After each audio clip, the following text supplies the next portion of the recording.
हमारे साथ एक वक्त बातचीत के लिए मौजूद है कांग्रेस की सीएलपी लीडर आराधना मिश्रा जी। अगर बात करें मैम, तो जिस तरीके से लखीमपुरी हिंसा कांड के बाद किसान आंदोलन कर रहे हैं, तो आज गृह राज्य मंत्री अजय मिश्रा टेनी का बयान आया है। किसान नेता राकेश टिकैत के उन्होंने शब्द कहे, क्या कहेंगे?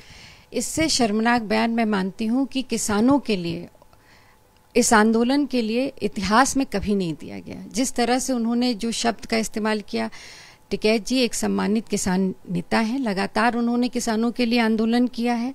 और जो घटना लखीमपुर हुई, मैं तो प्रत्यक्षदर्शी हूँ उसकी, जिस तरह से लोग किसान के परिवार के लोगों के ऊपर गाड़ियां चढ़ा करके रौंद दिया गया, और जिस तरह से उत्तर प्रदेश की सरकार ने लगातार टेनी जी और उनके परिवार को बचाने की कोशिश की, बेशर्मी की सारी इंतहा पार हो गई थी। मैं तो आभार व्यक्त करूंगी माननीय सर्वोच्च न्यायालय का। अगर सर्वोच्च न्यायालय का इंटरवेंशन नहीं होता तो शायद आज भी ये सच कभी देश के सामने नहीं आता। जिस तरह से ये सामने आया, उनका बेटा जेल में है, तो मैं तो पूरा विश्वास रखती हूँ इस देश की न्यायपालिका पर, न्याय होगा।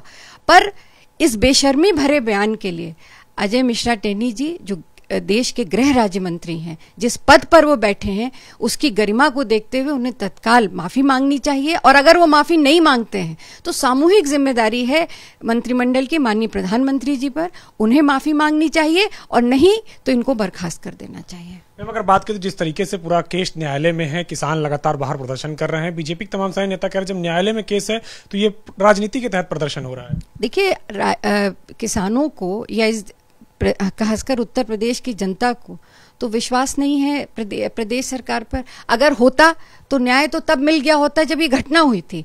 घटना में सरकार किसानों के साथ नहीं संवेदना करते खड़ी रही, उनकी सारी संवेदनाएं और सारी ताकत अजय मिश्रा टेनी उनके परिवार को बचाने में थी। तो सरकार के खिलाफ तो किसानों के साथ जो अन्याय हुआ वो सबने देखा, दुनिया ने देखा, देश ने देखा। हमें उन पे विश्वास नहीं, हमें न्यायपालिका पर है।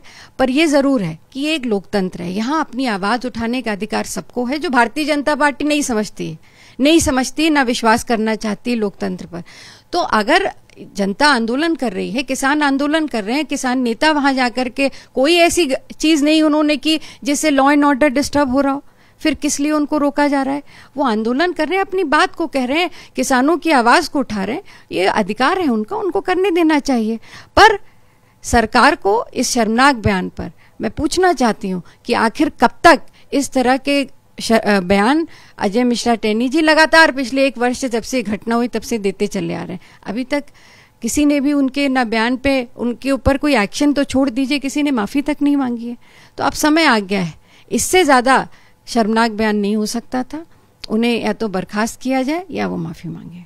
मैम, एक आखिरी सवाल है, चूंकि आप सीएलपी लीडर हैं और जब से विधानसभा चुनाव संपन्न हुए उसके बाद से अब तक तकरीबन 4 से 5 महीने का वक्त हो गया, प्रदेश अध्यक्ष नहीं घोषित हुआ है।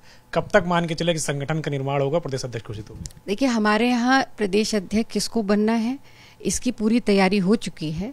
पर मैं ये सवाल जरूर पूछना चाहती हूँ, जो ये सवाल उठ रहे हैं, कौन पूछ रहा है? भारतीय जनता पार्टी। वो सत्ता में बैठी है, केंद्र में भी सरकार है, प्रदेश में भी सरकार। क्या वो तय कर पाई कि उनका प्रदेश अध्यक्ष कौन बनेगा? रोज रोज नए बयान आते हैं, नए नाम आते हैं, पर वो भी नहीं घोषित कर पाए। हम भी इंतजार कर रहे हैं, आने दीजिए उनका नाम, हम उससे मजबूत प्रदेश अध्यक्ष उत्तर प्रदेश की कांग्रेस कमेटी को देंगे। शुक्रिया हमसे बातचीत करने के लिए। सीएलपी लीडर आराधना मिश्रा, जिनका कहना है कि जिस तरीके से अजय मिश्रा ने बयान दिया है, इसको लेकर के उन्हें माफी मांगनी चाहिए। अगर माफी नहीं मांगते हैं तो केंद्र सरकार उन्हें बर्खास्त करे। कृष्ण विपिन के साथ अविनाश तिवारी, एबीपी गंगा।